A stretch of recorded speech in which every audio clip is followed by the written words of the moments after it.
Kira-kira menurutmu seperti apa bentuk kuda sebelum ia menjadi hewan pelari cepat yang kita kenal saat ini? Sebenarnya, kisah evolusi kuda tidak dimulai seperti saat ini. Jauh sebelum padang rumput dipenuhi kuda modern, pernah hidup makhluk kecil yang lebih mirip campuran rusa, anjing, dan kuda.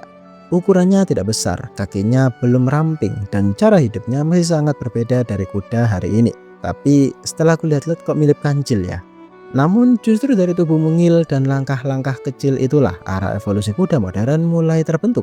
Spesies ini sering muncul dalam pembahasan evolusi sebagai nenek moyang kuda. Sebutan yang sebenarnya simpel tapi sebenarnya menyimpan cerita panjang tentang perubahan lingkungan, tekanan predator, dan strategi bertahan hidup yang perlahan mengubah bentuk tubuh seekor hewan dari generasi ke generasi. Di balik fosil-fosilnya yang tampak sederhana tersimpan petunjuk tentang bagaimana makhluk ini hidup, bagaimana ia bergerak, dan kenapa jejak evolusinya masih bisa kita lihat sampai hari ini lewat kuda modern. Tapi pertanyaannya, kenapa justru spesies kecil yang sudah punah ini bisa punya peran besar dalam arah evolusi kuda di bumi? Mari kita coba bahas. Fosil Mesohippus pertama kali dikenali pada abad ke-19 di masa ketika paleontologi mulai berkembang pesat di Amerika Utara. Temuan-temuan fosilnya berasal dari lapisan batuan yang terbentuk pada periode Oligocene, sebuah rentan waktu ketika iklim bumi sedang mengalami perubahan besar. Lingkungan yang sebelumnya didominasi hutan mulai bergeser, perlahan membuka ruang bagi padang rumput yang lebih luas. Fosil-fosil Mesohippus ditemukan di wilayah Amerika Utara, terutama di area yang pada masa kini menjadi bagian dari Amerika Serikat. Dari sanalah para peneliti mulai menyusun gambaran tentang seperti apa bentuk dan cara hidup hewan ini di masa lalu. Nama Mesohippus sendiri punya arti yang cukup deskriptif. Kata meso berarti tengah, sementara hippus berarti kuda. Penamaan ini mencerminkan posisinya dalam garis evolusi kuda, berada di antara bentuk kuda yang lebih primitif dan bentuk yang lebih modern. Ia bukan kuda dalam arti yang kita kenal sekarang, tapi juga sudah jauh berkembang dibandingkan nenek moyang kuda yang lebih tua.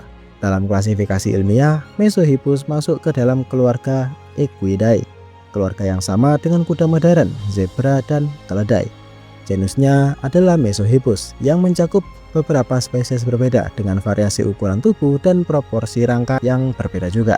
Jumlah spesies ini lebih dari satu, dan perbedaan di antara spesies ini biasanya terlihat dari ukuran tubuh, bentuk tengkorak, serta proporsi kaki. Ada spesies yang sedikit lebih besar, ada pula yang lebih ramping. Meski perbedaannya tidak ekstrim, variasi ini menunjukkan bahwa Mesohippus bukan satu bentuk tunggal yang statis, melainkan kelompok hewan yang beradaptasi dengan kondisi lingkungan yang mungkin sedikit berbeda di wilayah yang berbeda pula. Hal menarik dari fosil-fosilnya adalah kelengkapan rangka yang cukup baik, memungkinkan ilmuwan merekonstruksi postur tubuh, cara berjalan, dan perkiraan gaya hidupnya. Dari ukuran tubuhnya, Mesohippus tergolong kecil jika dibandingkan dengan kuda modern. Tingginya hanya sekitar setinggi anjing besar, dengan tubuh yang ramping dan ringan. Berat badannya pun relatif ringan, memungkinkan ia bergerak cepat meskipun kakinya belum seefisien kuda modern. Anatomi tubuhnya menunjukkan kombinasi ciri primitif dan ciri yang mengarah ke bentuk kuda yang lebih modern. Ia sudah memiliki kaki yang lebih panjang dibandingkan nenek moyang kuda yang lebih tua.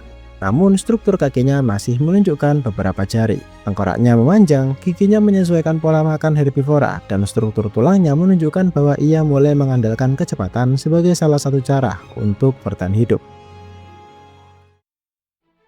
Salah satu ciri paling menarik dari Mesohippus adalah struktur kakinya yang masih memiliki beberapa jari. Pada tahap ini, evolusi kuda belum sampai pada bentuk satu kuku seperti yang kita lihat hari ini. Namun, arah perubahan sudah terlihat jelas. Lingkungan yang berubah dari hutan yang rimbun menuju area yang lebih terbuka, membuat kebutuhan bergerak cepat di ruang terbuka menjadi semakin penting. Kaki dengan struktur yang lebih ramping dan tumpuan yang semakin terfokus ke satu jari utama memberi keuntungan dalam berlari cepat dan efisien di permukaan tanah yang lebih keras. Perubahan struktur kaki ini berkaitan langsung dengan cara hidup Mesohippus saat habitat mulai lebih terbuka. Kemampuan berlari jauh dan cepat menjadi kunci untuk bertahan dari ancaman predator. Mesohippus bukan hewan yang bertarung. Ia tidak punya senjata alami untuk melawan predator secara langsung. Strategi utamanya adalah kabur sejauh mungkin dan secepat mungkin, memanfaatkan kecepatan dan daya tahannya saat berlari. Pola bertahan hidup seperti ini menjadi dasar bagi evolusi kuda modern yang dikenal sebagai pelari cepat dengan stamina tinggi. Meski Mesohippus sendiri tidak secepat kuda modern, arah evolusinya sudah mengarah ke sana. Mesohippus sering disebut sebagai nenek moyang kuda, meskipun secara teknis ia bukan kuda. Dalam pengertian modern, ia adalah salah satu tahap penting dalam garis evolusi yang panjang. Sebutan nenek moyang di sini lebih menggambarkan perannya sebagai bagian dari rangkaian perubahan yang akhirnya menghasilkan kuda modern. Tekanan dari predator purba yang kini sudah punah turut membentuk arah evolusi ini. Predator-predator tersebut memaksa herbivora seperti Mesohippus untuk mengembangkan strategi bertahan hidup yang lebih efektif. Kecepatan menjadi kunci, meskipun predator-predator itu sudah tidak ada lagi. Warisan tekanan evolusinya masih terasa hingga hari ini dalam tubuh kuda modern yang mampu berlari cepat di padang terbuka. Ancaman yang dihadapi Mesohippus di masa lalu memang berbeda-beda dengan ancaman yang dihadapi kuda modern. Namun pola adaptasi yang terbentuk pada masa itu tidak hilang begitu saja. Dalam hal ini, strategi kabur dan struktur kaki yang semakin efisien menjadi fondasi yang terus disempurnakan oleh generasi-generasi berikutnya. Hingga akhirnya menghasilkan kuda dengan satu kuku yang kuat dan kaki panjang yang mampu menopang lari jarak jauh. Mesohippus hidup pada periode Oligocene, masa ketika bumi sedang mengalami transisi besar dalam iklim dan vegetasi. Ia hidup berdampingan dengan berbagai spesies purba lain, termasuk mamalia herbivora dan predator yang kini sudah punah. Lingkungan tempat ia hidup didominasi oleh area yang mulai terbuka, dengan padang rumput yang semakin meluas. Habitat seperti ini memberi ruang bagi hewan pelari untuk mengembangkan keunggulannya. Dalam konteks ini, Mesohippus bukan hewan yang hidup di hutan lebat. Jika ia harus hidup di lingkungan yang tertutup dan penuh rintangan, kemungkinan besar arah evolusinya akan berbeda. Kecepatan di ruang terbuka mungkin tidak akan menjadi prioritas utama, dan struktur tubuhnya bisa jadi akan berkembang ke arah yang lebih cocok untuk manuver di antara pepohonan. Mesohippus juga bukan predator puncak. Ia adalah herbivora dengan peran sebagai pemakan tumbuhan di ekosistemnya. Wilayah penyebarannya berada di Amerika Utara, dan kehadirannya di berbagai lokasi menunjukkan bahwa ia mampu beradaptasi dengan variasi lingkungan dalam rentan wilayah tersebut.